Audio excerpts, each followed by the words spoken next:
Hey, it's God's comic Brad Stine. This is Brad Stine Has Issues, where comedy, conservatism, and Christianity collide in a cacophony of clarity. Yes, you're right. This is the big day where we are interviewing Larry Schweikart and his new book,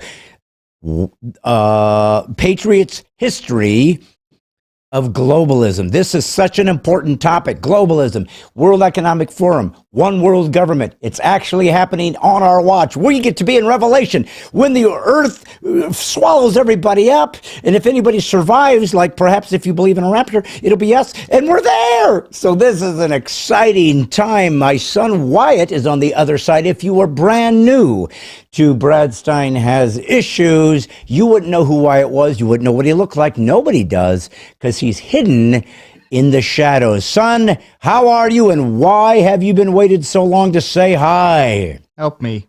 It's dark in here. It is with dark. The shadows. It's dark in the shadows, or dark in. Do you know there was a weird show in the '70s called Dark Shadows, and it was a soap opera, but the guy was a vampire. The dude was we're talking about like 72, 73, and it was a normal and very popular. Barnabas Collins was the name of the vampire, and it was called Dark Shadows, and it was a soap opera that the women watched because women are attracted to vampires. Soap. Yes, vampires. Well, I'm just going to say right off the bat, what kind of a title is Dark Shadows? Aren't all shadows dark by default? Well, they were in Yugoslavia, it was called redundant. Yes, redundant. Yeah, that's all they had to say. Now, why they speak with a French accent in I'm Yugoslavia? pretty sure that's just Yugoslavian language for redundant. It's redundant. Well, no, do you speak whatever language we're talking about? I think we were talking about Czechoslovakia. I've already forgotten. Yugoslavian. We were talking Yugoslavian. Yes, if you don't speak Yugoslavian, you cannot tell me I'm wrong. You're absolutely right. I am wrong, but you can't tell me that. I can tell you, but I wouldn't have a verification. No, and that's apparently all you need in this world to get away with saying anything. Speaking of verification, I got to tell you something. Are people your age, kids your age, children your age, adults your age? What is your age? My age is a closely guarded secret that I refuse to acknowledge without substantial monetary compensation. Well, there's two things you're not going to get in this podcast: monetary compensation and substantial. Yes. Oh boy, man. Honestly, the budget of this podcast puts the concept of budget back in budget. Yes. Yeah. Well, I was hoping to get a lot more out of that, but for some reason it started stumbling. You know why? Because you were speaking in Yugoslavian, and it's not your native tongue, isn't it? Your second no. tongue? I was going to say because the budget isn't high enough for proper speech. Yeah, therapy. Therapy, yeah.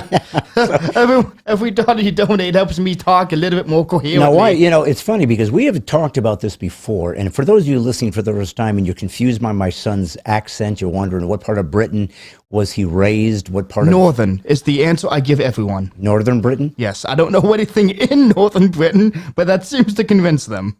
So, if you don't know, my son was born in Irvine, California. So he's a native Californian.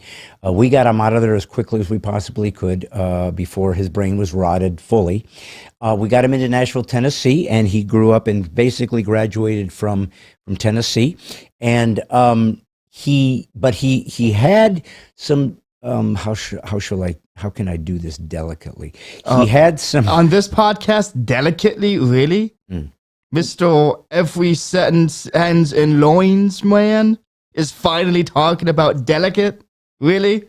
What does that mean? There's new people watching. Why did you say that word? You know exactly why. Wait a minute. Why would you say that word in front of an audience? Because that word has become like synonymous with this podcast at this point. What are you talking about?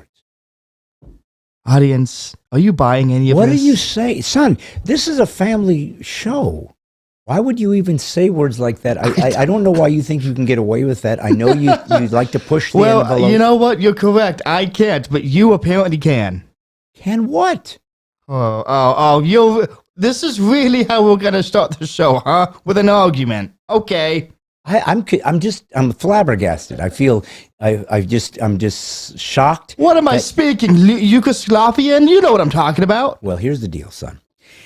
So you had some what is the word? You had some challenges when you were. It was a speech impediment. Just say it. It's not hard. Well, it wasn't just it was for you for a couple of years. We had to pay for that so that you could say it. You had gross motor skill delay, so you couldn't So here's what I was getting at. It meant that my motor skills were delayed whenever I did something gross. Yes. Right. That's why they had to put me in a pile of beans. They did put you in a pile of beans. To snap me out of it. And you've hated beans to this day. They are one of my only 3 food groups. No. You don't like beans unless they are refried. Yeah, you know why? I don't know why. What is with refried beans being better than fried beans? Why aren't more foods better fried twice?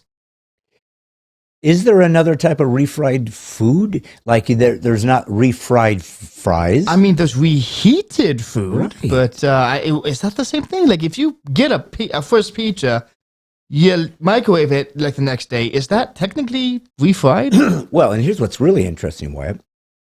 Refried beans, which are pinto beans, implies that they were cooked initially. Yeah, exactly, yeah. But they weren't fried initially. They were cooked in possibly boiling water. So they were never fried to begin with. So they should never have been called refried beans. They should have been called mashed and fried beans, if you want to be technically accurate. There was no refry because there was no original fry.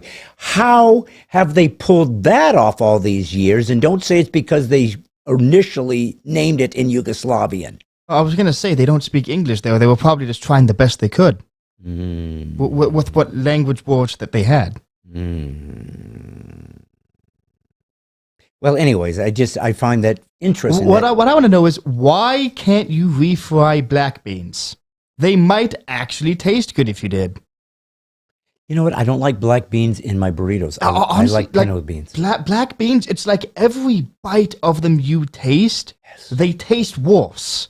Like they start out like, this is fine, not my preferred bean, but I can accept this.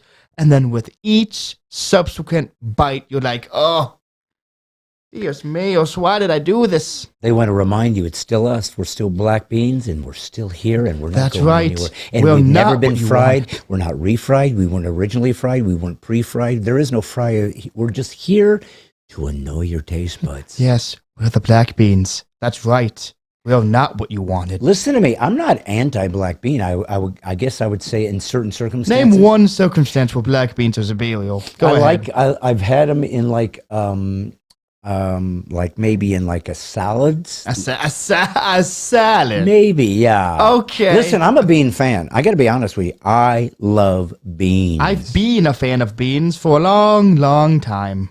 Almost as long as puns. And I would say I probably, my least favorite bean, I'm going to guess, is green. And I like them, but I'm not that crazy about them. I would say... actually, I know we have a can of beans in the house. That's like, I've never tried them before, and I'm afraid to open the can because I know I'm going to hate them. I can actually go find it if you want me to. What are they called? I forget the name. It's like Southern something. Give me 1 second, entertain the audience. I'm going to go get them so we can show them live on camera. All right, that's a good idea. So, folks, here's what's happening. Tonight, my son is going to run to the pantry and find a can of beans. Do not ask me why. If you're in confusion right now, perhaps you're a first-time viewer of the show live, or perhaps you're old-time viewers and you guys are scratching your head just as much as everybody else. We didn't know coming into this podcast launch that we were going to go into beans. We didn't know beans was going to be brought up. We didn't know beans were going to be discussed. But here we sit. So it's me, a father, with my son, and we kind of tend to just go off on random tangents. And then eventually I try to steer the ship somewhere where something substantive happens, and then eventually we get to an amazing guest. So I try to give you some fun, some entertainment to get to the substantive stuff. In the meantime, the problem with that is it runs the risk of doing a podcast about beans, which none of us participated. Now, as you know, Wyatt can, if you're new to this podcast, he will never be seen on camera. He believes if he's photographed, it steals his soul. But you're about to see his hand show up. Okay. Okay, quite a mixture. Now, here's the black beans that you said you don't like. We all agree that. But I do want to understand something here. Okay, audience, on this episode of Cooking with Beans... Dark red kidney beans. Dark red. That doesn't sound appetizing, does it? I love kidney beans. Organic pinto beans. And let me tell you something. I'm a huge pinto bean fan. Gigantic pinto bean fans, unless they add organic. One word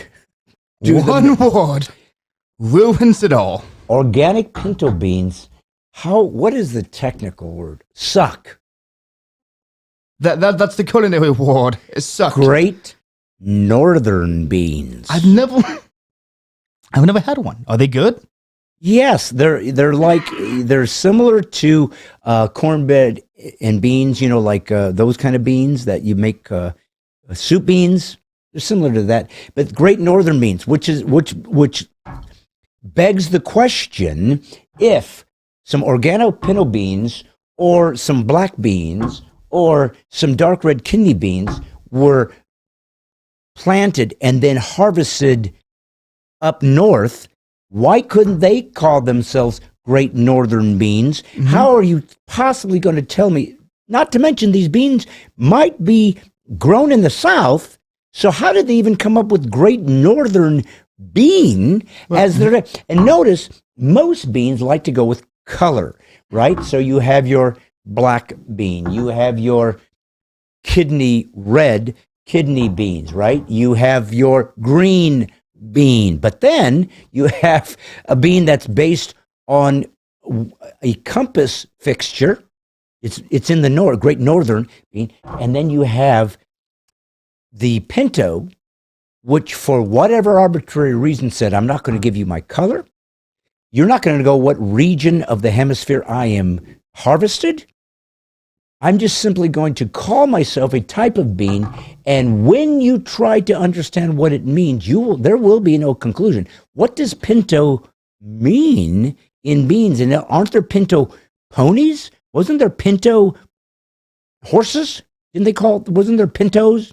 I don't know, but I think I know what pinto means. It means fry twice for best results. So that's my point.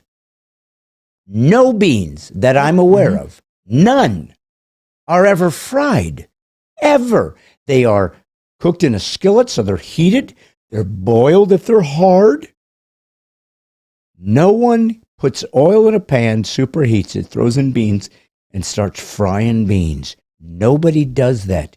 So this refried beans, which not only wasn't fried in the first place, but then rubbed it in by saying, no, we're going to take this to such extremes. We're going to bypass the initial thing that didn't happen. They were fried. We're going to say we're refried, and they were never fried in the first place. That to me says that there's something nefarious, something almost, I don't know, something almost CIA-ish, some kind of espionage-ish about refried, never fried beans. Are you suggesting that there was a global conspiracy about beans? Yes, what we do know... A beanspiracy? Maybe, but it was not in the northern hemisphere. How do you know? The globe, because then they would have had to be called Great Northern refried beans. No. No. Also, I just want to point out how many types of beans that there are. Green beans, Great Northern, whatever that means. I already did that. Kidney, no, hear me out. Kidney beans. Right. Black beans. Yeah, green beans. Green beans. Uh-huh. Butter beans. Yeah, butter beans, yeah. Yeah. There were only two types of beans that most people care about. What does that say about the rest? What two? Pinto and black, and even black sort of second teal. No. You know what the most popular baked beans are? Baked Jelly. beans. Baked beans. Oh, okay. Well, and maybe jelly, but for real beans.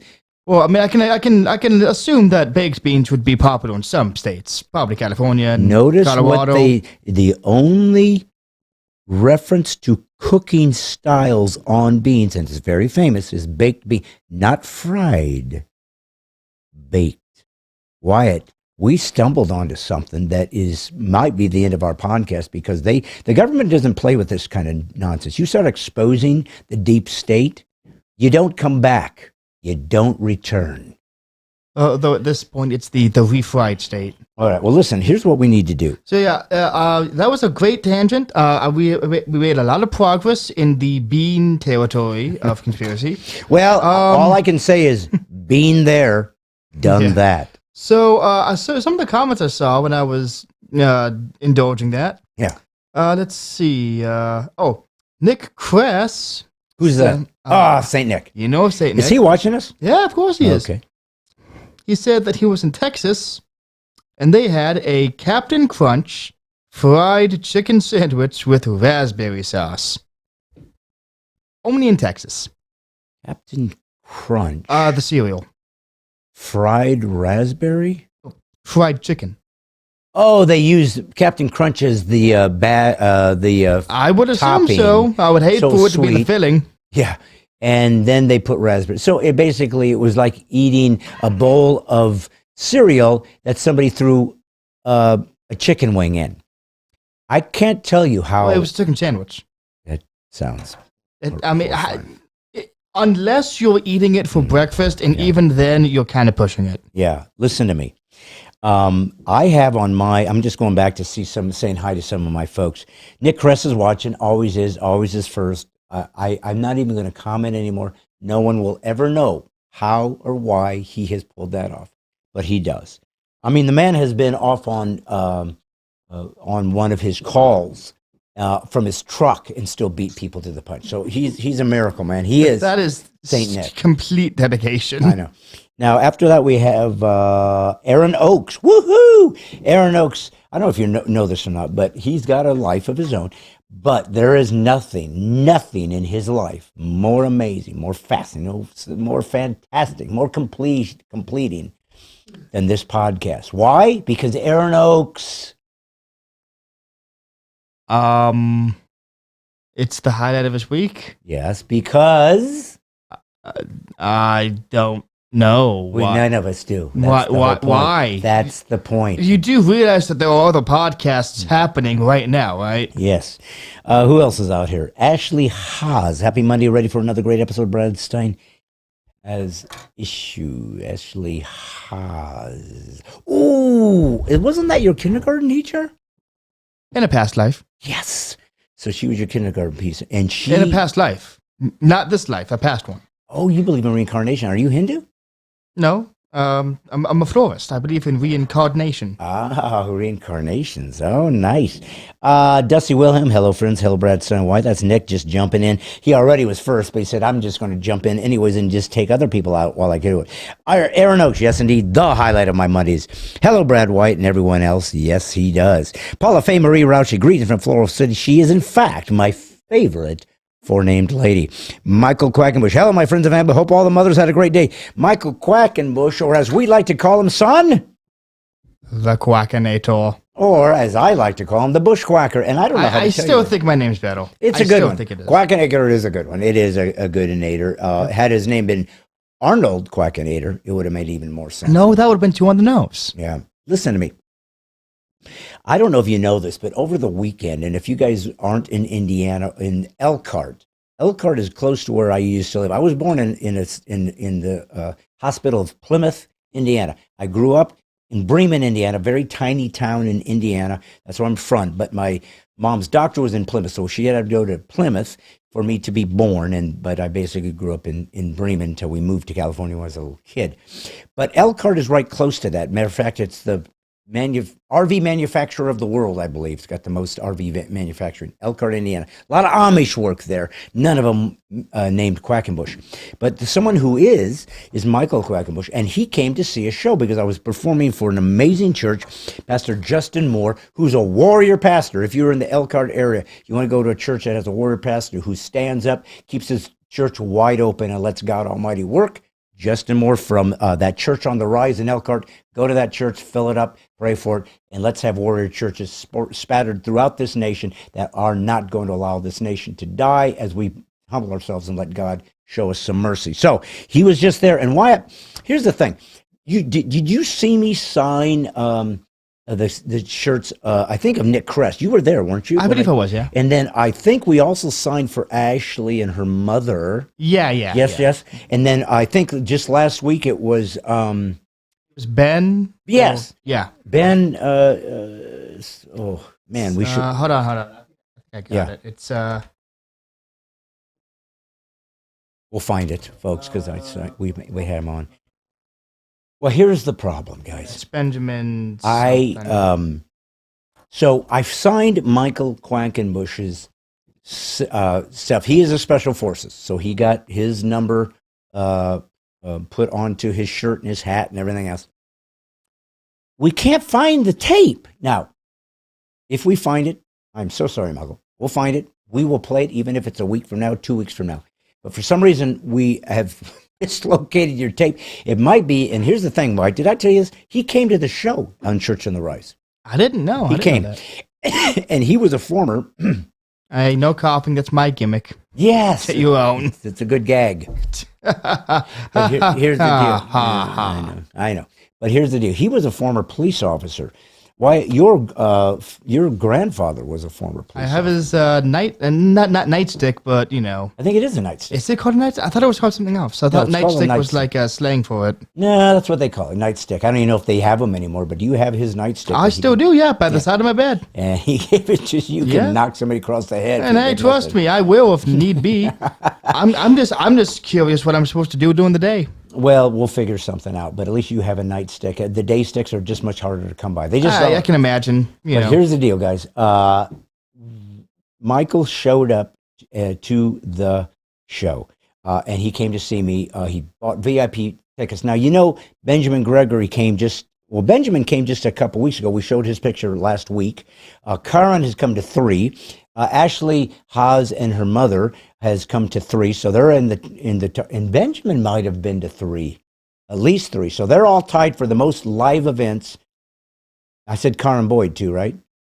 Yeah. So they've got the record for 3. Somebody's gonna have to break it by going to 4 and 5. And so, but Michael came to the show, and he's seen his first one live. He got to see a lot of the new material. A lot of people haven't seen that.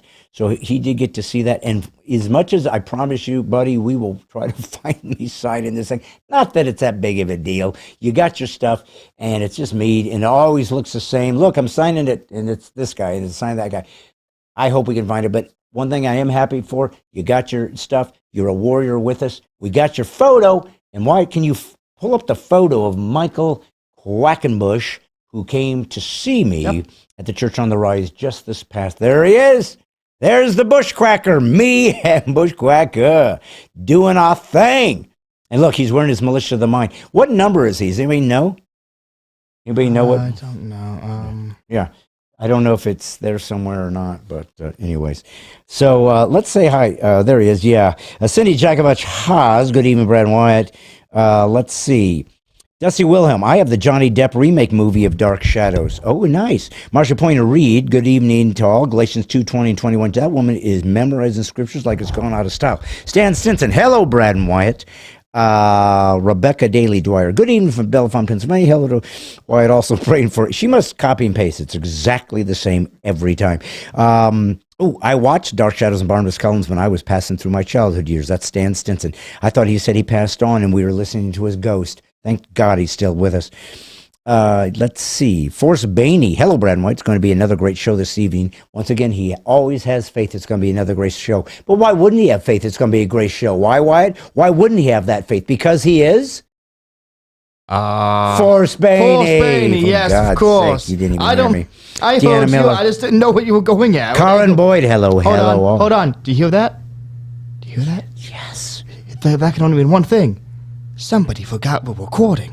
That would be your mother. Hey, listen, hello all. And Brad and White ready for disembodied waving. And there she is, Karen Boyd and her tribute to cannibals. Okay, I'm just going to say, where does she keep getting his hands? Should we be concerned? Yes. Nick Kress said, wait a him? minute. Nick Kress, who we love, we call him Saint Nick, incredible donator, incredible commitment to this place, one of the originals. He said something, though, I'm going to have to call him out on. French fries are fried twice. No, they're not.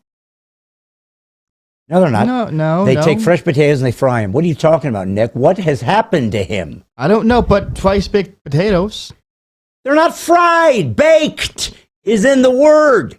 Karen, they're all going, something's going wrong. They're going batty. It's the bean talk. It gets to you. We know they weren't boosted, so something's off. Yep, that was all natural. Just Ashley Haas said a fried baked potato. What does that mean? So you bake it first and then you fry, but that's still How only would fried. you That's not fry? refried. For Lord have sake. I just said for Lord have sake. I made up an entire You know what? premise You that's know never what? been We explored. are putting that on a T-shirt. Yeah. I'm making it the call right now. That's going on a T-shirt. Oh, yeah. Hey, I'm still waiting for a Loin Boy t-shirt sponsored by Lowe's. Ain't going to happen because they'd have to spend money and hire another person. Benjamin Gray, welcome to Good Evening God's Comic. Let's see. Have I missed potato skins? They're all trying to find some double baked Potato skins aren't even cooked. that It's are just fried. The skin of a potato. Oh, okay. You guys really need to step up your game. Start by naming foods that are actually fried in the first place. And anything. A fried egg. How's that? Hey, in the South, they'll fry anything. Pickles, Oreos, you name it. That's Karen Boyd. But do they fry them twice? No, and nobody has understood the premise, and these are our people. So something has gone terribly. These are the people who are here live. Imagine the kind of trouble the people who are watching this post this recording are going to have. Yes. Oh, we're going to look like fools. So ham and beans is Great Northern Beans. Sandy Djokovic has confirmed that. Dave Zobzak, what if a Great Northern Bean self-identified as a green bean? It might, but it wouldn't be fried. That's the point. Dang it. I mean, fried green beans are a thing, right? Yeah. Couldn't you do something with that? Carrie Tudor, evening all. Just got back from a once-a-month Bible group last week. Had migraines. And now you get to come to your daily dose of Brad Stine Has Beans. Yeah, if anything's going to give her a headache, son, it's going to be you and me talking beans all day long.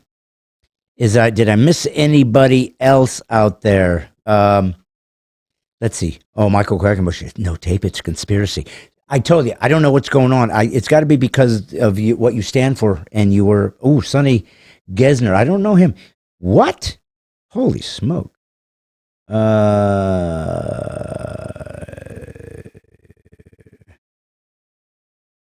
This looks like something weird, Wyatt. What is it? I don't know. Sonny Gesner and just some crazy. So it must be a bot thing or something because it doesn't make any sense. I'm only seeing that. Hold on. Okay. Anyways. I don't. Okay. What? Michael Quackenbush, 52. He's number 52. Oh, how is you? That's my people's language for how are you. Hey, look at this. Michael Wayne Wilson. Hey there, Brad. I'm Mike Wilson from Depot Bay, Oregon. Joined your mighty 10,000 2 weeks ago, listening to your daily Brad, daily and loving it. Blessings, my brother. Finally, he loves what I'm doing. And Michael Quackenbush, the new show is great. You'll have to see it. So he's rubbing it in, letting them know that they haven't seen what's up. Listen to me. We have a great, great guest on tonight. But I thought to myself, you know what we haven't done for a while, son? What have we done? In entertaining. No, what we haven't done but I mean, people expect I will set you up and you I'm sorry, it takes me a while to go to the unmute button on this thing, okay? You shouldn't have to, what? I'm just in the habit of muting myself when I'm not talking just to be certain that there were no issues with my audio, because this mic has always been weird. All right. Well, here's the deal. One thing we know for sure is if you can fix your mic, refry it. But here's the other thing you should do. It works for green beans. It gave pinto beans their own dang burrito. The Nobody else frauds, gets though, to jump you don't in. fry beans. Right. We had like a whole 20-minute rant about this. I know. And here's what I wanted to say, though, son. Uh-huh.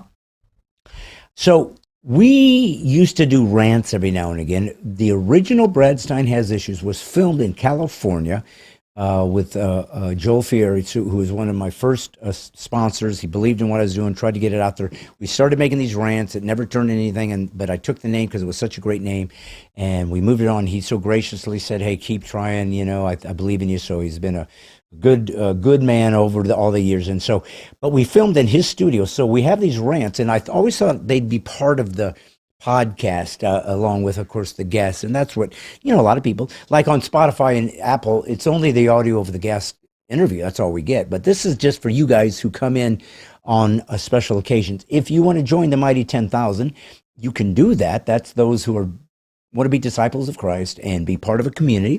Go to bradstein.com right now. Join it. You join the Militia of the Mind first. That's free. That means you're part of the group.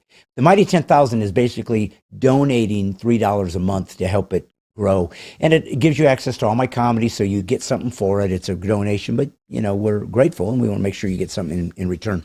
But I always felt like I wanted to talk about the culture, things that are happening. That's what my comedy is. That's what I've always tried to do. So, I thought rants might be a fun way to do that. A lot of times you would see like a Bill Maher or whatever, there'll be a monologue, or Johnny Carson used to do that. So that's kind of what the rants were fitting into. So I thought I would do that. I think, Daily Wire does that, right? So I thought, let me go find an older rant. Let's put it out there. Let's just kind of keep things interesting. So if you would, son, I found one about racism. I just wanted to remind you of some of the ways that I used to just kind of think in a monologue sense. And we want to grow this kind of stuff, and this is what you're going to get. So please, please, please, please like and follow on Facebook and on YouTube, Brad Stine Has Issues. But here's a rant that I wanted to put out there in case you hadn't seen it on racism, just to keep it interesting, keep it mixed up, and not just us messing around talking beans. How about something with substance? Are you telling me that beans aren't substance? They are. Especially when you fry them. They are filling, and they are fried, and they are gaseous. But this isn't. This is about the only way to end racism. And it goes a little bit like this.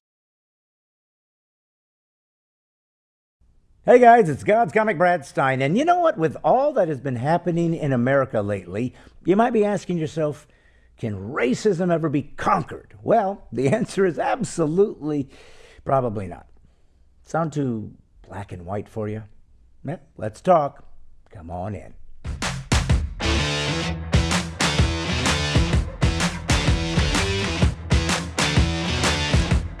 No, racism can't be fixed. If by fixed, you mean will human beings on every continent, country, state, village, and tribe ever stop categorizing humans that they deem different than them as less valuable? So you have to remember that we as humans are fallen. We're intrinsically broken. You have to keep in mind that in order for a culture to change, people have to change. They have to change the way they see the world, because the West was formed and founded when it comes to its moral perspective from the Judeo-Christian foundational standard. We have been taught for thousands of years that humans are actually made in the image of God. If you disregard that way of seeing humans, then you have to replace it with another criteria for how we define our humanity. Racism is so stupid, it defies logic. I mean, when you look at it superficially, it's literally people judging in a demeaning way a fellow human being that has a different tone to their skin. Notice I said tone, not color. We like to categorize people to make it easier on ourselves to not have to think or be logical if it doesn't fit our prejudice. But this is the unexamined life in real time, guys. First off, we are in fact a human race, and there is no distinct and separate form of human unless you include polka fans, as the jury's still out on them. But because Darwin found in his search for science that his observations were that some humans were actually subhuman. He referred to them as savages. But remember, he was English, so the bar was pretty low. Anyways, just not drinking tea in the afternoon could put you on Darwin's short list for humans. Not worthy of respect, but enough about the English. Remember, it matters what you believe about God, because Darwin discarded the one truth that enabled humans to have a shot at being dignifying to each other, which is the Bible's insistence that we are all one creation, designed by God to inhabit the earth and to work together to lift each other up. Now, Darwin believed there were classes of humans based on which spectrum of evolution you found yourself on at the time he observed you. So the darker skinned were subhuman to Darwin and could be studied and put into zoos for observation, and certainly not worthy of being given dignity and interaction in order to learn from whence they came. That's just true. The idea that the shade or the tone of someone's skin somehow equates to intelligence is, well, simply unintelligent. People taking their cue from Darwinism believe that the darker the skin, the less smart you became. So let me get this straight. Does that mean that white people are less smart in the summer when they're trying to get tan?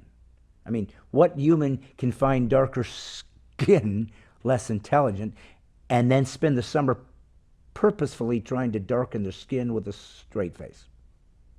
If your idiotic theory were true, you literally lower your IQ 50 points every time you go to the beach. So please keep in mind, as I have taught you, that those who seek power always do so by anointing themselves as superior to others first, and then move forward in their hypocrisy without fear of criticism, because they get to make the rules. And one of the fortuitous rules of the totalitarian is they are never wrong. Even when they behave in ways that they've deemed unjust or unwoke nowadays, right, or politically incorrect, they can only drive these points home and put them into place by using the same standards they deem evil in the group they despise, and use these same habits on themselves.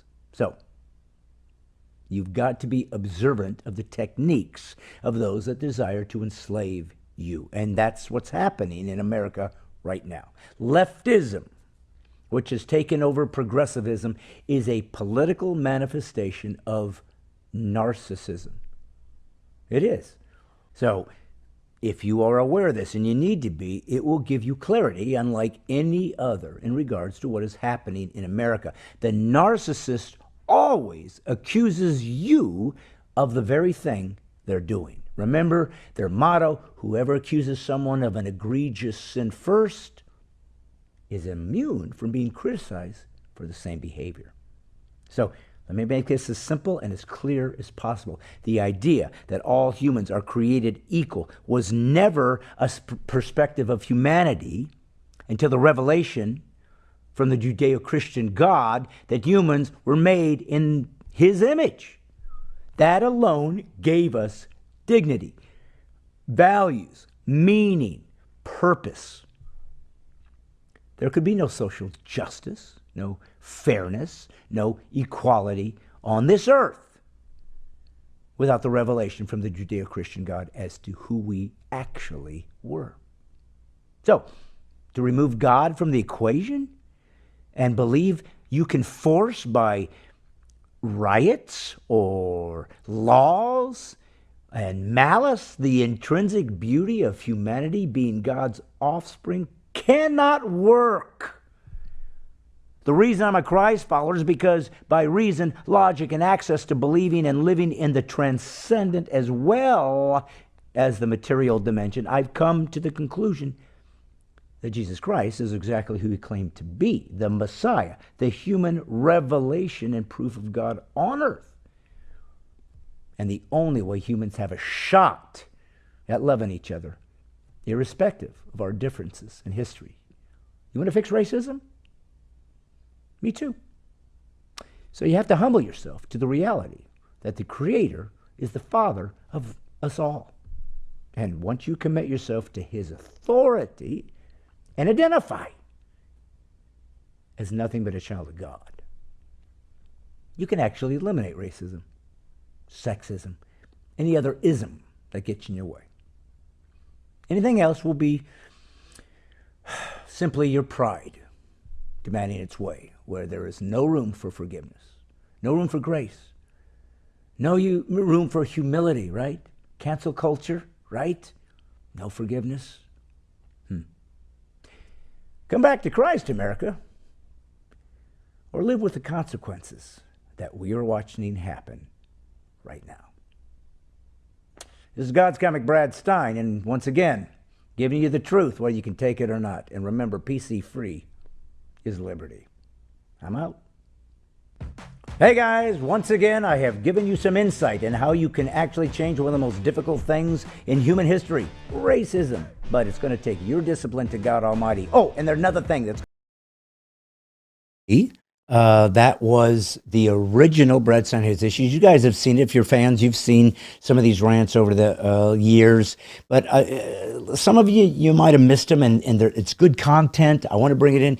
You know, when I was putting together the podcast, Brad Stine Has Issues, one of the things I was trying to do, I don't know if I ever told you guys this, I may have, but I always thought of it sort of like a TV show. I wanted it a hybrid of a talk show, where you have the fun guests, hybrid of a podcast where you joke around. That's what I do with Wyatt. Hybrid of monologues where rants are made, or insights or wisdom, or at least perspective of mine is given to you, so you guys can perhaps be interested in that. And there are people who are fans of what I do and how I deliver it as a comic, but also as a Christian, as a conservative. So if you watch because of that, you like what I do, it inspires you, good. I'm of value. That's why I'm here. But we really need to grow the numbers, and that we can do that by getting people, first off, join Militia of the Mind, which is free. It's just giving me access, and we have thousands that allow me to have your email, so that if I ever need to contact you, you'll get a newsletter every week, but it also allows me to let me know where you are in case I ever get shut down from Facebook. Now, I've noticed that some of my followers on Facebook are disappearing. So I don't know if Facebook is doing a purge. I don't know. I just know that I usually would build them up periodically, and now they're starting to vanish. Now, sometimes there's an algorithm that'll dump bots and stuff, which is kind of good in a way. You're getting rid of fake stuff. But I don't know what's happening. But I was on a trajectory of growing, and it's starting to go the other direction for no reason. So I'm just saying that to say that if someday they just decide they don't want me anymore, you're gone. We won't be here. You won't see me. Maybe we could get on YouTube. Maybe not, but we need to find other platforms.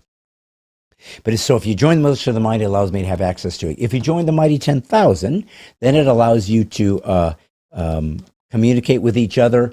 Like I said, you're going to have access to my comedy that you can watch. So that's part of the $3 a month. You're getting something paid back. But it also gives you a number of the 10,000. Bushwhacker said he was number 52. And so this is how it's going to work. We're going to grow this together. We're going to be disciples together. And maybe in the future, the only way we're going to be able to communicate as Christians is through social or internet, if they don't monitor that and shut us down and come looking for us. I mean, it sounds like it's over the top, but it's kind of where things are happening in the West. They want to destroy it, and it's working. The atheism, Marxism, that has redefined itself in what we now see as critical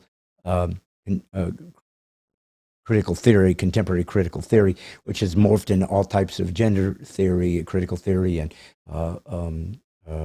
critical race theory. All of that is sort of a much more precise, specific derivative of Marxism into a whole new world of how they're communicating, destroying freedom, destroying the family, destroying everything that made America what we are.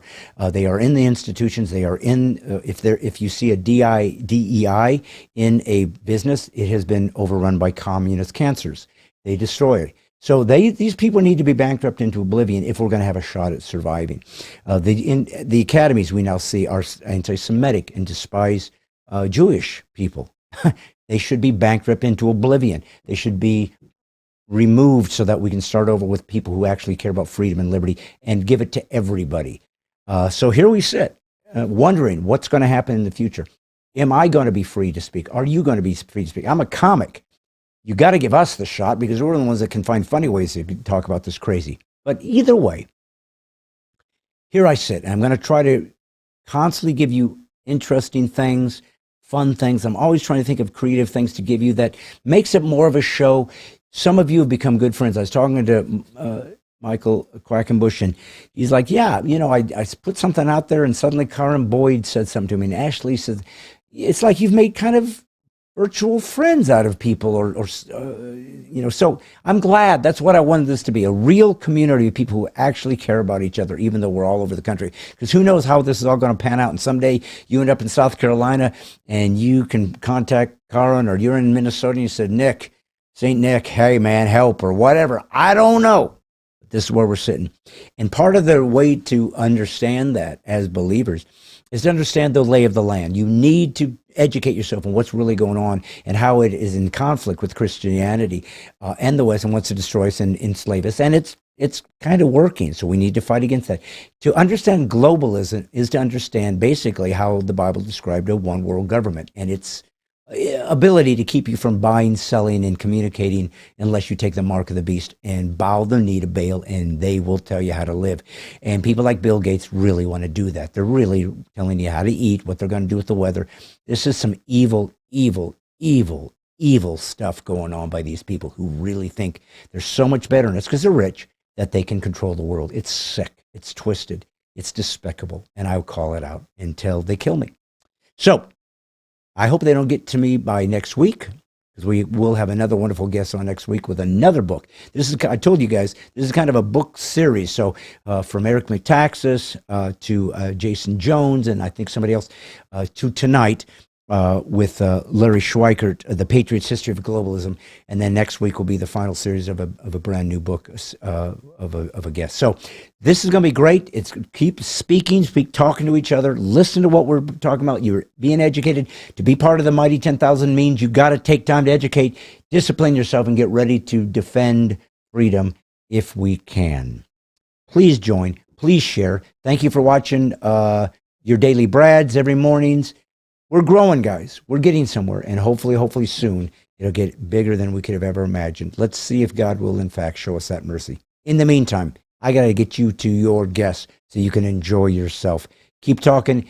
Stay in mind. White and I are always watching to see who's out there and what's going on.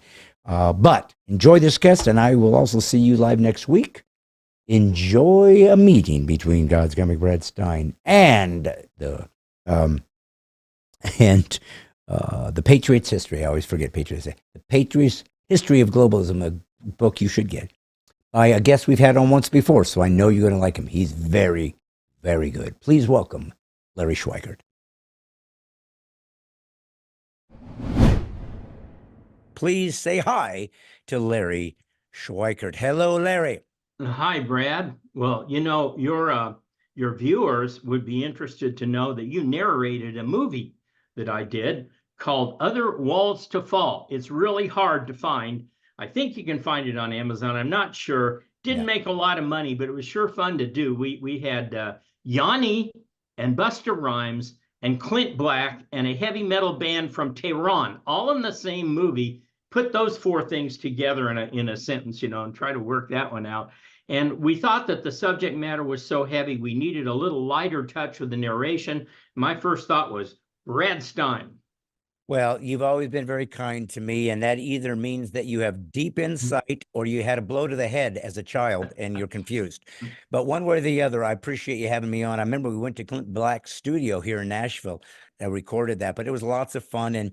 But I think what I appreciate about you is, you care about this nation, you care about our freedoms, you care about the Constitution.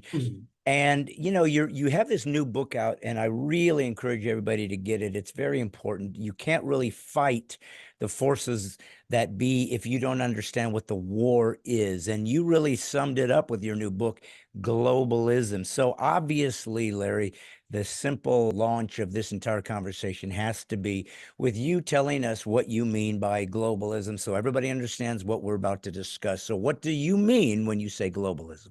Okay, so there's aspects of globalism that I think everybody understand and approve of, and that would be better communications worldwide, improved trade worldwide. You don't have to go through all these hoops to get something from Japan or from Australia. I think I ordered some shirts the other day from Australia, and I get a little tracker. Each step of the way, they have now cleared customs. They have now entered American customs. They are now clearing them. And it's like I've gotten 50 updates on where this shirt is. So, I mean, that's one aspect. That's good. But the other aspect is defined as a group of international elites who want to control the activities of everyday people, regardless of national boundaries or nationalities.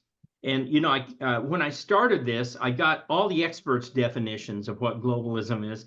But then I went on Twitter. I said, hey, you guys, what do you think is globalism? I got maybe 100 answers, and they were all pretty much the same. A group of elites trying to control ordinary people, regardless of nationalities.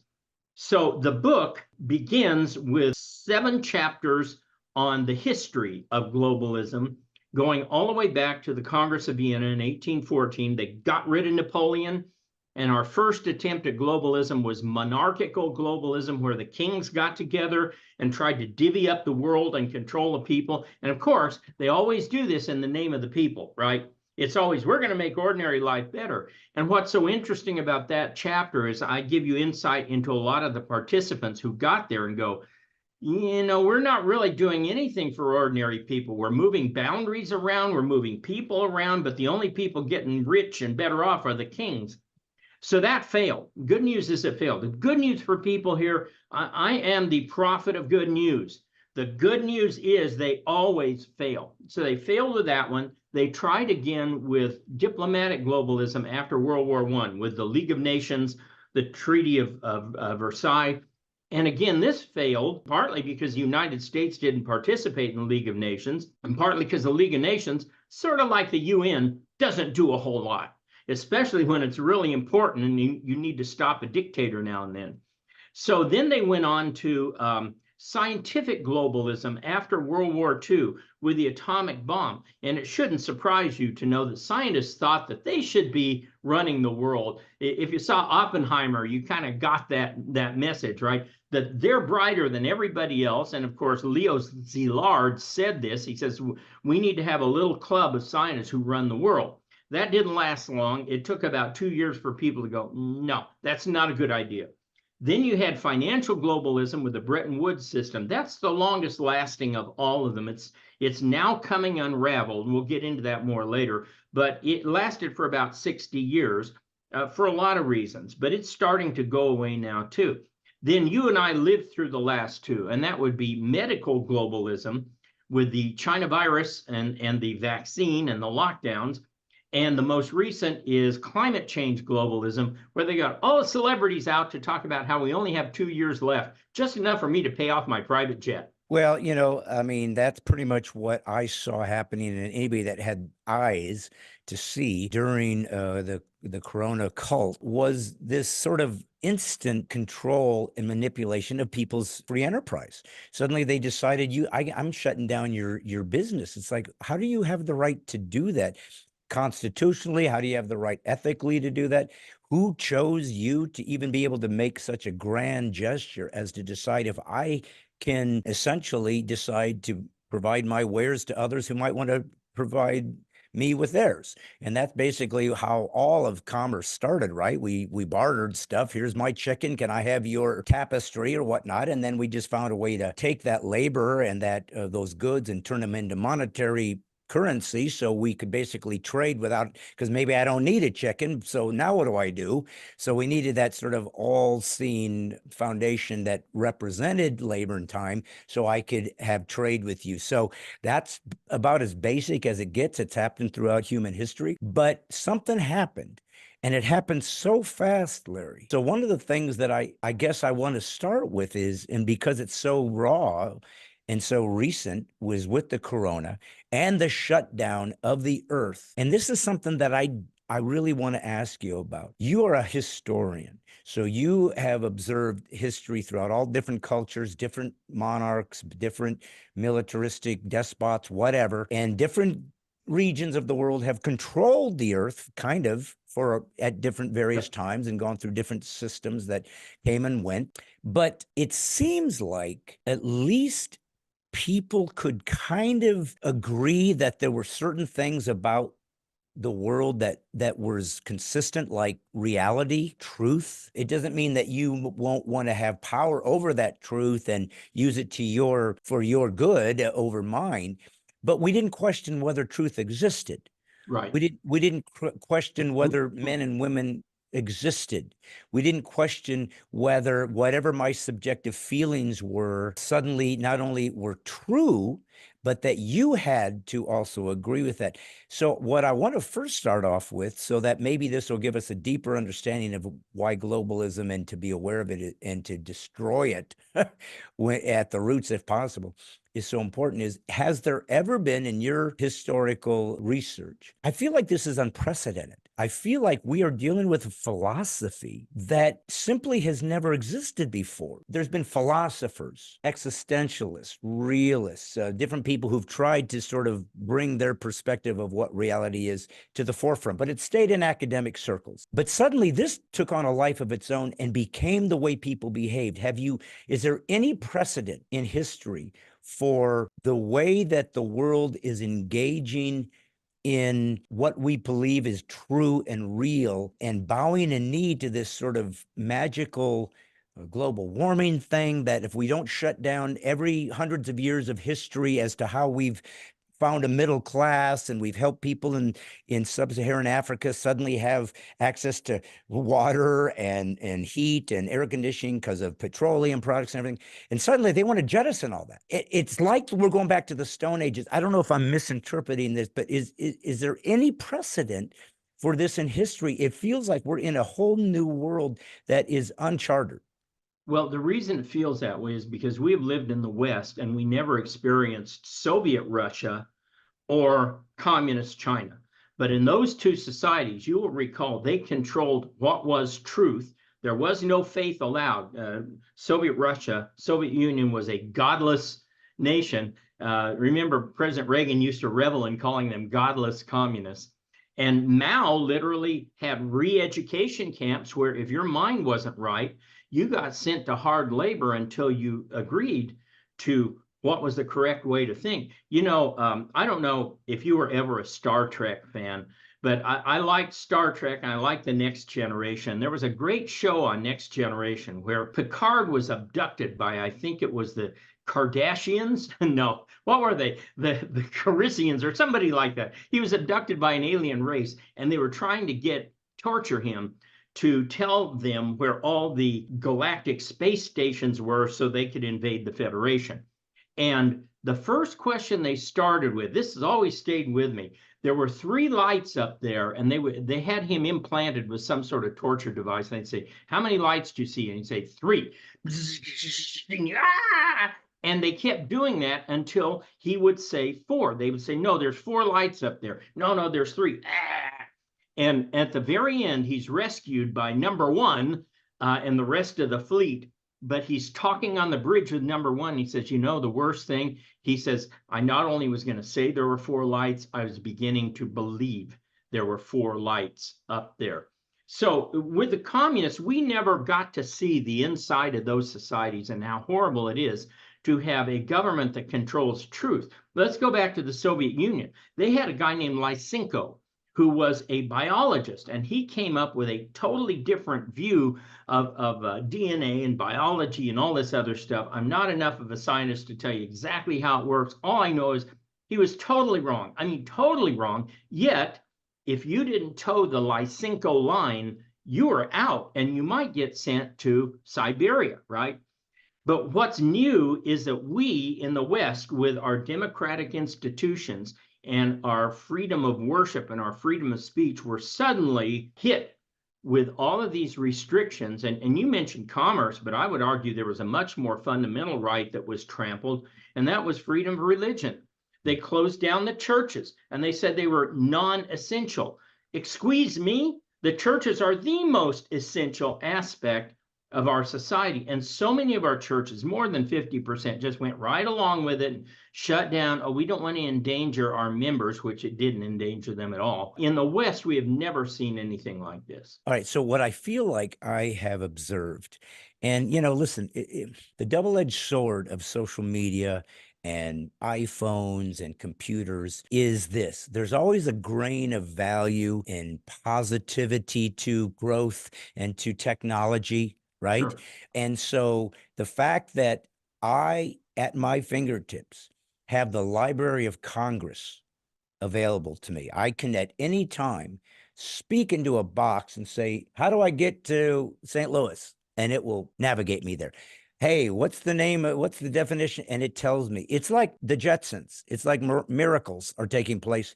Right. So there seems to be something beautiful about that I have access to information that I wouldn't have been able to access as easily without going to a library or going through newspapers or whatever to try to find out things and researching ideas.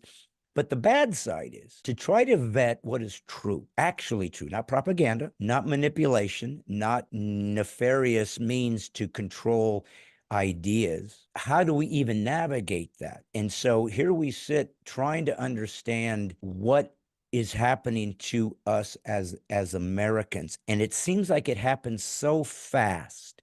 So can you pinpoint perhaps when this kind of started inculcating into America's, I think it's in the academies. That's certainly where so much of this has happened once they got into the school system, starting with the Frankfurt School in Columbia University, from what I understand, is the first group that really started taking this cultural Marxism into America. But maybe it's beyond that, or maybe there's more to it than that. So it couldn't have just been the last 3 years we were free until suddenly something happened. So where did this all start? I think it started in different areas of society at different times. You mentioned the Frankfurt School. There was a long-standing, I hate to use this term, but evolution or change within universities over in history. Let me just use history as an example. Over the question of how you write history. Is history facts or is it values? And there was one school that came out in the late 1800s that said, oh no, you only want to teach facts. History should be value free. Well, there's a small problem with that. As soon as I accept this fact over this fact, I have made a value judgment. And you can never put all the facts in any story. Just to tell the story of the interactions between you and me would fill up 5 books. You can't tell all the facts. So you have to make value judgments about the facts themselves. Well, when that became kind of obvious to people by the 1950s, a group of historians called the New Left historians began to say, well, we can't be objective because we're Americans, and because we're Americans, we're biased toward America. So we must begin by being critical of America and all of its values and its policies. And they began to simply lie. There's a great book by Robert Maddox called The New Left and the Origins of the Cold War, where he goes through 6 or 7 of the top books by the New Left and shows specifically how they lied by omitting even things within a sentence. This is a no-no for historians. When you use the ellipses, 3 dots, it means you left something out. And the rule of thumb for historians is you can never leave out anything that would materially change what you're quoting. But they not only would join together different sentences at different times, they would join them from different days and different months, which is just ridiculous. It's like you can prove anything with the Bible. Jesus went out and hung himself. Do ye therefore and do likewise, and whatever ye do, do quickly. Right? I mean, it's nonsense. So that's where this anti-American bias started, was in the mid to late 1950s in this group that said, we're not satisfied with objective history. It must become value-laden history. History that has a certain set of values that only we approve of. And so they started being uber critical of America and everything America ever did. With Hollywood, it was a little different. We didn't see really leftist tropes in Hollywood until after the Vietnam War. Maybe a movie like Coming Home or Born in the 4th of July were some of the first movies that were really super critical of American society. Up till that point, it's interesting, we had something called movie stars. And movie stars were viewed to be these really great people. And the reason we viewed them as these great people was we only saw them a couple of times a year on a movie screen. And they shut their mouths the rest of the year. We never knew what Clark Gable's politics were or what Charlton Heston's politics were. You finally knew what John Wayne's politics were. He made those clear. But most others shut up because they wanted to keep working, and they didn't want people to know what their politics were. They just wanted to be actors. Well, that changed because actors became activists. And what's interesting is that they destroyed themselves in the process, because now their activism, because they're so common in this social media that you just talked about, they're accessible. Everybody can get to them. Taylor Swift might even answer your tweet, or somebody can post on Instagram. So they're no longer special, which means that Hollywood has lost that aura of being this great mecca, I hate to use that term, this great paragon of entertainment, and instead just become a source of more activism. So what does it mean to be a leftist? I mean, would that be would essentially be a Marxist as the foundation, or is there other older philosophical components attached to leftism? I think there's two components. One is Marxism, and for those who don't know, and you could go into 30-hour lessons on what Marxism was and so forth. I boil all Marxism down to one part of his theory, and that is the labor theory of value. The labor theory of value. And this underlies all his economics. And at first hearing, it sounds reasonable. It says that all value is because of labor, physical labor. Well, but then you start thinking about it, and it means, so mental, there is no value in what you think. There is no value in being a great singer or a great basketball player or an inventor or a manager who's really good. That has no value in Marx's world, only physical labor. And therefore, Marx said, you should be paid for all physical labor, whether it does anything for anybody else or not. The second element I would add to that, though, is godlessness. It is a view of the world that excludes God. So when you combine those two things together, you have a modern leftist. Well, and we see that in the Democratic Party, and I'm not even trying to, that wasn't even a swipe at them. It's just they remove God from their platform. Trust me, I consider at this point Republicans more despicable than Democrats, because to me, a Democrat told me who they are. Right. We want to butcher children outside the womb. We want to mutilate their genitals. We want to say that to believe in America makes you an insurrectionist or a domestic terrorist. We're going to take our enemies and use the FBI against them and weaponize the institutions by saying that if we don't, you guys are going to weaponize the institutions. The gaslighting, the hypocrisy, it's not even worth mentioning anymore. It's so blatant. Right. But because the Republicans do nothing to check and balance, and yet they said, if I give them my sacred vote, which means they represent my voice in Congress, and they don't, that's more despicable. That's Judas.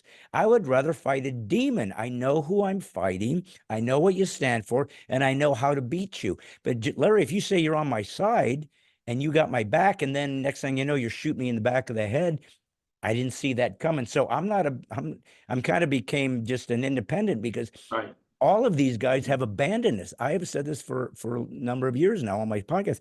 We've been abandoned by DC. It's going to be a peasants' revolt, or we will never see the light of day, because they are all either compromised or so completely lacking any kind of integrity. They don't even know what it means. There's a reason why they have a term, virtue signaling. They have to signal virtue because they don't have any. So they have to manufacture it. They have to create a facade because they literally don't even know what it is. To them, it's a tool to create the illusion of something that people might find interesting and trustworthy. So you're saying that the left definitely has the Marxist elements to it. Sure. Now, we know for a fact that all you have to do is look at the history, and that's your domain, of Marxism, communism. And not only has it failed every place it's been tried spectacularly, but is so anti-human and evil in its butchery of human beings. Right. Pol Pot, Mao Zedong, Stalin, everywhere else that's been implicated. Mao. Cuba. Yeah, but it's millions and millions of people. More people were killed in the 20th century through atheistic driven communism than every other war in human history combined, or if you want to even bring up the religious aspect, because the idea that religion started most wars is very, very untrue. There's only a small percentage of wars that were religiously dominated. If you take out Islam, it's hardly any. But Well, there's nevertheless, a piece that came out yesterday about China. Did you know that China executes more people every year than the entire rest of the world put together? They are still in the business of killing. That's what communists do. And as you mentioned, their policies are horrifically flawed. First, they had the one child policy. Oh, we got too many people. All of a sudden now, oh, we need to have a multi-child policy because we have too few people. I mean, you're always getting it wrong with communism on an economic level and on a human level, not to mention a spiritual level. well, you know, G.K. Chesterton said something years ago. When you stop believing in God, you don't believe in nothing, you believe Right. in anything. Right. And that's what we see, like you said, once God is removed, and people might be watching this going, oh man, you know, you got to bring up God. I'm an atheist, but I'm a patriot and I believe in morals. I don't need God for morals. Well, you kind of do. Yeah, you can have a moral life. In other words, you can behave in what we consider moral, but you can't justify it. You can't say why you do it. It's just a preference, but you can't tell me that I'm supposed to do this. I ought to do this. You can only say do it. Well, So since you mentioned that, let's jump to the last chapter because I have examples in there of how, in fact, they do believe in other gods and okay, they are very actively showing this. For example, in 2016, there was a tunnel opened. I think it's in Austria, Switzerland, joining that. It's called the Gotthard Tunnel. And the opening ceremonies had all the leaders of Europe there. You can see this on YouTube. Look for the opening of the Gotthard Tunnel. They called it a portal. And in the opening ceremonies, it's shocking. They began with this giant screen with all these individuals dressed like construction workers trying to climb up this mountain that was superimposed on the screen. They kept falling off. And then eventually the screen turns this giant eyeball, an all-seeing kind of eyeball. And all of these people who are part of it, dressed in these construction clothes, start taking off their clothes and they get naked or nearly naked, right? And then all of a sudden, this goat god fellow comes out and stands in the middle, and everybody else is like crawling around on the ground. And finally, some virgins come out, these women dressed in white, and the goat god takes one of these virgins for various simulated sex. Well, look at the Hadron Collider outside CERN. Right outside the building is Shiva, the Hindu goddess of death. These people tell you what they're doing. They're trying to bring back the old gods from Ishtar to Shiva to all these, to Baal, to Moloch, all these kinds of people. That's really who they are worshiping, and they just don't have the guts to say it up front, but that's who they are. well, that is mind-boggling It is. because it would seem as though, well, something is happening then. Let's get back to your book and Yep. globalism, because that's really the reference point that we're trying to examine here. So globalism represents that we're going to bring the best human flourishing worldwide that is possible, but it's always a self-appointed elite that get to Right. rule. They always get to choose that they are the ones that will never do without, while people starve and try to dig up roots in North Korea. You know, Kim Jong-un is going to be eating pretty. These men and women never sacrifice anything because they're Right. smarter and wiser and more important than the rest of us. So they need to be treated with kid gloves because they're the rulers and have done it by self-appointment. So globalism, are you telling me that the idea of globalism, or sort of a one world government, is in fact a return to the old gods, biblical gods, historic gods, Molochs and Baals and child sacrifice? I mean, literally a spiritual dimension where hell has been unleashed onto this earth, and we are watching people in pure delusion, Right. wearing masks to this day as though this is keeping them safe. It's like voodoo. It's like a talisman. It's like a rabbit's foot. This doesn't work. We've got 41 worldwide data support that these masks did nothing. Fauci said the 6-foot separation literally was pulled out of whole cloth. It had no scientific basis. And they continue to live in this world of as though they can't think anymore. Is this a worldwide spiritual delusion? Is that what you're Yes. telling us? Yes, What globalism absolutely. is a new world religion to take over humanity. Right. And you need look no further than the World Economic Forum, the WEF, and the number 2 man to Klaus Schwab is this guy named Noah Yuval Harari. People, I urge you to look into him. He is known as the prophet, but we call him the false prophet because he says that there's going to be a time very soon where most people, he just says this right out, will be either serfs or slaves, because there's not going to be any use for most of you, because robots are going to take over. And he's a big advocate of transhumanism. By that, I don't mean wearing women's clothes. I mean having robotic parts put in your body, computer chips. And of course, they're doing this under the guise of, well, we'll regulate your insulin, or we'll regulate this aspect of your endocrine system, right? But eventually what they want to do is to be able to regulate you, but in terms of remotely being able to control what's in your body. I mean, if you don't toe the line, we'll just cut off your insulin remotely, right? It's the same thing they're doing with the transportation grid, trying. Now, let me emphasize, before we go too far, I am an optimist. These guys have been stopped every time. All 7 times they tried it before, they've been stopped by different things. And the reason the title of the book is Patriot's History of Globalism, Its Rise and Decline, is I think they're on their heels. I think they're in retreat. They've said as much. Let's look at the most recent Davos meeting. At Davos, who attended? Nobody. None of the world leaders attended, not even Joe Biden, who I affectionately call the rutabaga for his brain function. Nobody attended. Trudeau didn't go? I think Trudeau went, Of but course. Of course. France, I don't think France went. Italy didn't. Great Britain didn't. Putin didn't. Xi didn't. The only major leader other than maybe Trudeau who went was Javier Milei of Argentina, who read them the Riot Act. He got up there and said, you're a bunch of socialists and you need to cut this out. Their theme for the year, this year's meeting, was restoring trust. Well, what does that tell you? That they know they've lost the trust of the people. So let's jump back to the vax for a minute. When the vax was first introduced, 83% of Americans took the first vax. Only 50% took another. Latest polls show only 1% will ever take another booster of any sort related to the China virus. That's progress, okay? Politically, we see pushback everywhere. I mentioned Argentina, but there have been elections in Italy, Slovakia, Hungary. There were dozens of local elections in Europe about a month ago. They all went in the direction of the populace.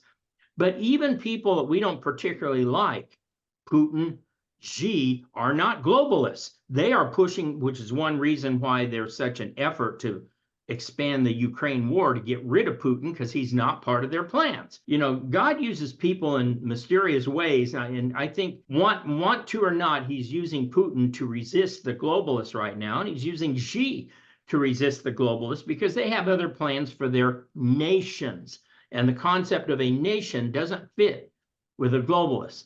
So I think that we have them on their heels in a number of ways. We could talk later about court cases. You know, I like to say that our side right now is going through a tremendous crisis of confidence and optimism, that we're a bunch of McClellans. If you know your Civil War, your American Civil War, Union General George McClellan always outnumbered Robert E. Lee. He always had 2 to 3 times as many men, more cannons, but he was always timid and cautious because he always thought Lee outnumbered him. And that's where so many on our side today are. You can see it. I mean, I just went to Twitter, and right after the 9-0 court decision in favor of President Trump yesterday, people immediately said, yeah, but what about immunity? I call them the whatabouts. Okay, no matter what you say that has happened good, they're going to say, well, what about? Well, I just got a clean bill of health from the doctor. Yeah, but what about? Aren't you afraid of glaucoma? I mean, we're not given the spirit of fear, but of power and of love and of a sound mind. We need to start acting like it.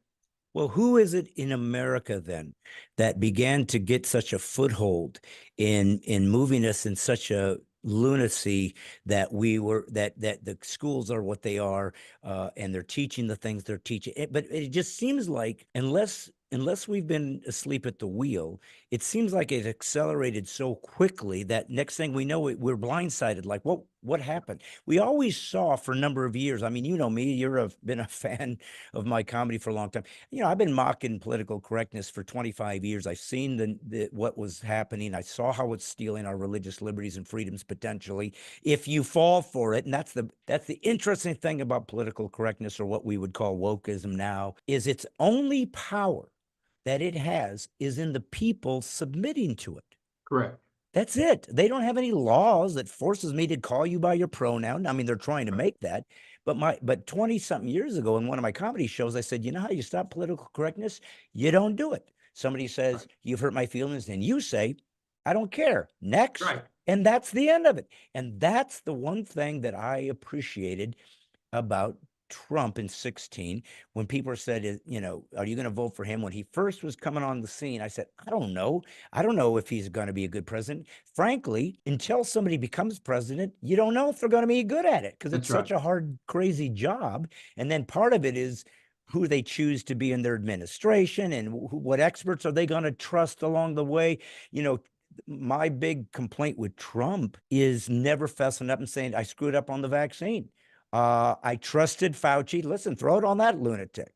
Yeah. I trusted my experts. I'm not a medical doctor, but now I realize that was a mistake. If he would have just had that modicum of humbleness and said, made a mistake, won't happen again, guys. I was just trying to help. So, it's just not in his nature. But also, there were two things at work there. One was, he, being a businessman with a businessman's mentality, took it as a challenge that could be fixed in the real world, right? With a vax. I mean, and he didn't know medicine, so vaxes fix a lot, we are told. We can fix it with a vax. The second thing was, and this I believe, I can't prove it, I have a little bit of evidence, but I can't yet make a airtight case. But I think Mike Pence was responsible for foisting Fauci on the American people. And it worked like this. Trump was the most federalist of all presidents we've had since the earliest presidents. Every time there was an issue, he would say, well, that's Congress's job. Congress needs to pass a law. That's not in my purview. But if they won't do it, I will. Or that's the state's job. It's not my purview. But if the states won't do it, I will. So there was always this aspect of Trump that was a federalist. Well, here comes. Hey, before you step, I don't want to step over your information, but I do want to, if you would, since you're in the middle of this, to clarify something. Sometimes when people think federalist, they think that is bad because they're suspect of the federal government. They see that as overreach. They see that as evil. I want states' rights. I want individual autonomy. That's what the Civil War was fought over, is the federal government overreached into the states. So what does it mean to be a federalist? Is it a good thing? Is it a bad thing? Yeah, federalism merely means a division of powers among national, state, and local. And then we kind of wrap that in with what we call separation of powers and balance of powers, which is president, legislative, judicial. And when I use the term federalist, I employ the bigger term, meaning all sorts of balances of power, of checks and balances, right? So the idea was, and what I've heard is that Pence used the federalism argument on Trump. Oh, let's let the states handle this. Sounds like a good idea. However, no state had medical authorities even remotely close to the purported authority of Dr. Fauci, as I call him, Dr. Fallacy, or Francis Collins or Birx or any of those people. So what happened when you delegated it to the states, they ended up relying back on the CDC and NIAID and all those people because they just didn't have any other information. So in essence, it really did put all the hands in Fauci, all the power in Fauci's hands. Whereas if Trump had taken power for himself, he would have unlocked the country by Easter of 2020, because he said that's what he wanted to do. So, what do we, as we're moving into this brave new world and trying to defeat it? Okay, so how do Americans? So here's, people watch my show, Stine Has Issues, part of the militia of the mind, as I call it, people that are sort of rising up against this despotic administration, but just despotic elites, oligarchs, technocrats. I mean, this is something I don't think anybody saw coming, was that a guy that created Facebook was going to be able to help decide who's going to be president of the United States simply because he controls the dissemination of information. And that's a crucial means to control a narrative, is what can be said, what can't be said, who's allowed to speak, who's not, who's been given credibility, who's not. So as we're moving against globalism, which is what your book's all about, how does an average American, we're Americans, everybody's got something to stake worldwide, but I'm responsible for my territory. I'm not in Iran. I got to deal with America because that's where I am. How do we navigate, for example, our lack of expertise, right? I don't know medical techniques. I'm not a doctor.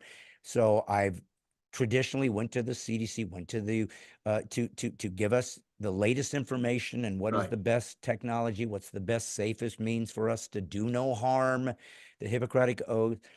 And we trusted that our whole lives. 70 and 80-year-old people who got the vaccine. So I'm talking about older generation.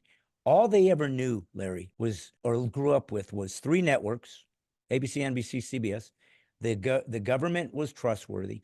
Whatever was said on the news was just news. They didn't have an agenda. They didn't have a point of view. Right. So they trusted these guys. And they trusted doctors. Doctors. Yeah. And their doctor said, hey, you're 80 years old. You're vulnerable. Take this. And they said, okay. They didn't know any different. Right. They didn't see what had happened. So how do we make life-changing decisions, not only for ourselves, but for our country, when we aren't experts? How do we navigate the future here as to what is true? Is it about the constitutionality? Well, what if we're wrong? What if this was the Black Plague and we decide, screw you, I'm not wearing my mask, and then everybody starts dropping dead on the streets, and we're like, dude, you should have helped us and did your part.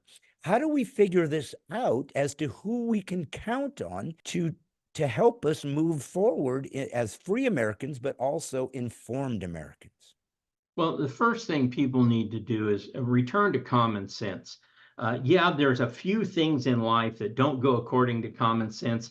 You live in an area where you have occasional ice on highways, and when you go into a skid, what do? You turn in the direction of the skid. That don't sound right, but it's true. The whole thing about the way to increase tax revenues is you cut taxes, because more people will engage in business and tax revenues will go up. But other than a few very technical things, common sense is a pretty good guide for most people. If it just doesn't feel right, don't do it. Nobody can make you do it. And if you see a man dressing in women's clothes, you go, that ain't right. Chris Rock used to have a great comedy routine, one of his movies, where everything he said, that ain't right. Well, that ain't right. Don't go along with it. You're not required to go along with it. You're not required to approve of deviance in this country. You're not required to approve of illegality, which is all these people, these invaders crossing our border. You're not required to approve of all this. In terms of action, get involved. Get involved at whatever level you can, whether it's school boards. And I know a lot of your viewers are going to be homeschoolers. That's what I do, is the Wild World of History, is a homeschool curriculum service where we do high school history classes for homeschoolers. And your homeschoolers are going to go, well, why should I be involved in school boards? I homeschool my kids. That's where your money is. The Bible says where your treasure is, there your heart is also. So you need to get down there and make sure that even though your kids aren't there, that you're making it the best as possible for kids who are consigned to go there because their parents have no other alternative. They can't pay the bills if they don't put their kids in a public school. And last of all, I would say, in terms of kind of restoring your faith, you need to have hope. The single most repeated phrase in the Bible is fear not. Fear not. And we've got so many people who walk around in fear, especially on our side. I keep going back to this and they go, oh, what are the Democrats going to do? Or what are they going to say? I don't care.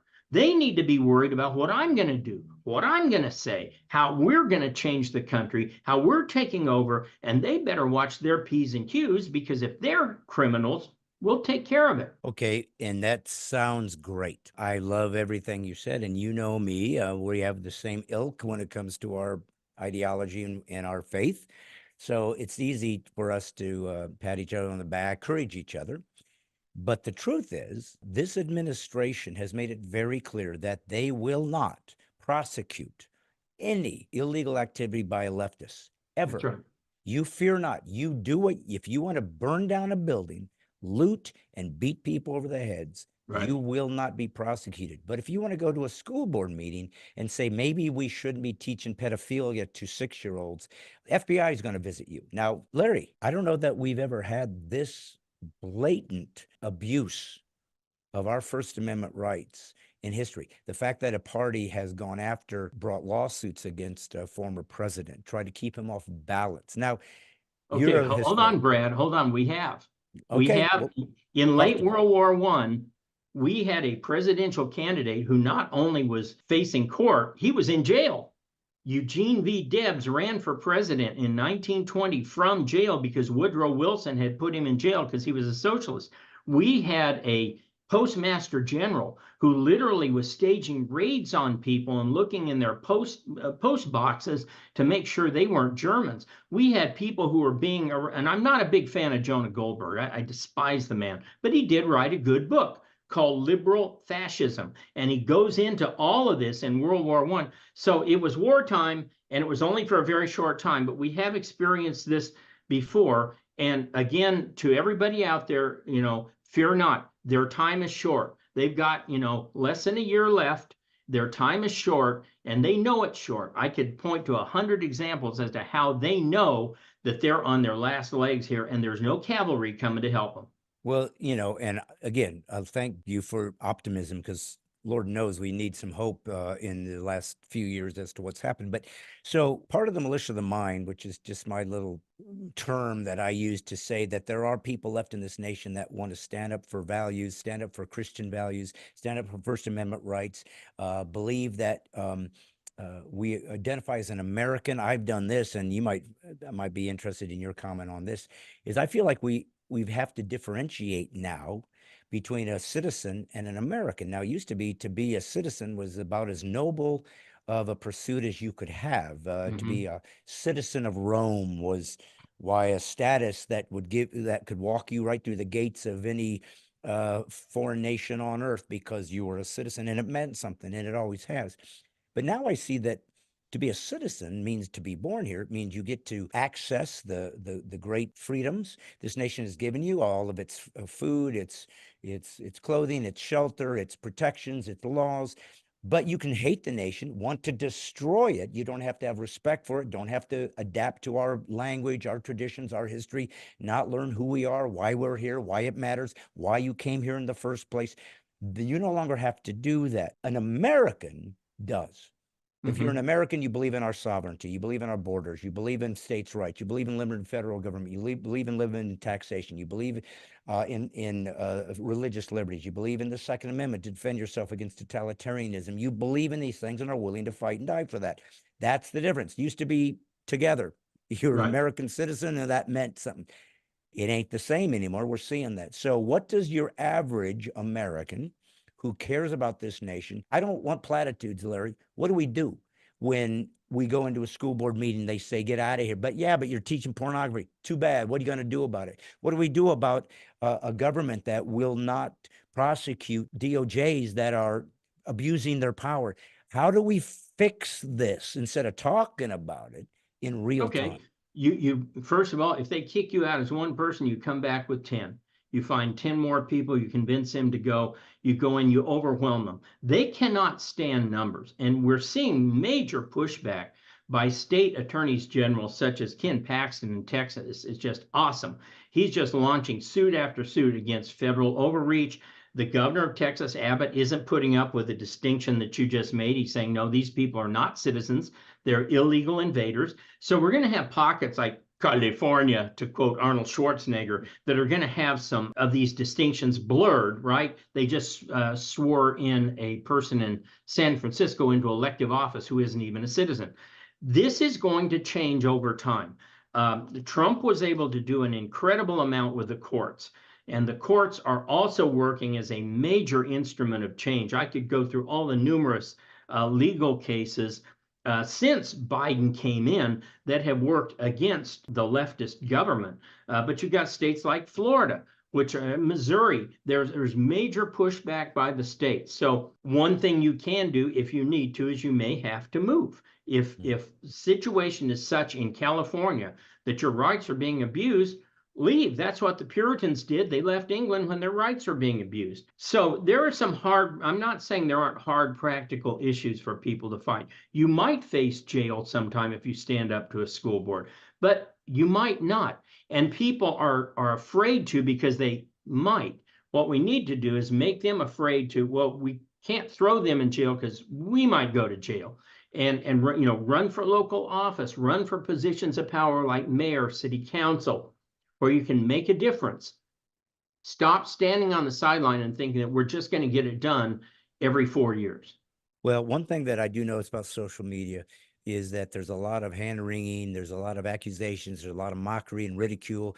Can you imagine if a Republican had done that? Can you imagine if a conservative had done that? And to me, I'm just so sick of that argument. It means nothing. Either do something or don't. Because the definition of a hypocrite is somebody who does one thing, but they know better. Well, the Democrats, they don't know better. They're doing what they want to do, which is demonic. So you can't ever accuse them of hypocrisy. It's a waste of time to do that. Well, let me ask you this then. One of the things that I don't want to do, and I'm guilty of it, or have been, I've tried to balance myself. It's hard when you get what we Christians call righteous indignation, which is a holy, allowable anger that God allows us to do. And we should hate evil.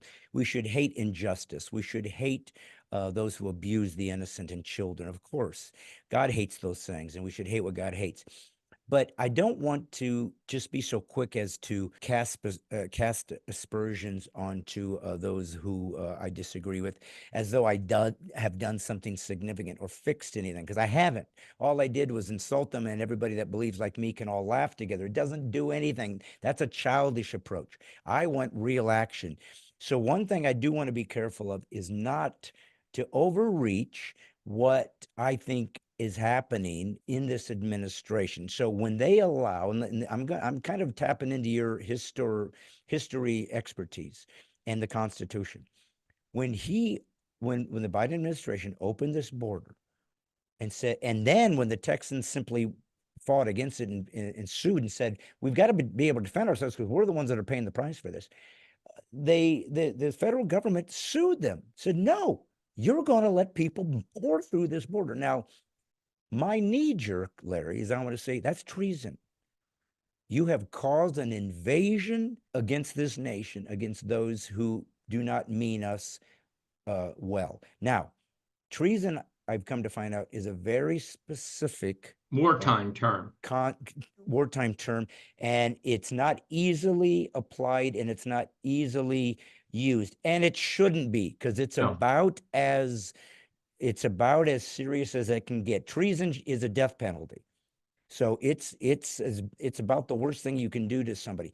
But what is it when a federal government allows this clear violation of our ability to defend ourselves, of our constitutional laws, of our expectation of you coming to this country and assimilate, and they have completely violated it to the point of anarchy. Right. What do we call that, and what legal precedent should one be able to bring upon these people if we wanted to bring about lawsuits to hold them accountable with what's happened? What is that particular thing that is constitutionally and legally true about what is happening at the border? Well, there's no question in my mind that this was all deliberate. This is not incompetence. This is not, they don't know what they're doing. Now, I am of a different mind than many people who think Barack Obama is somehow running Joe Biden. I don't believe that.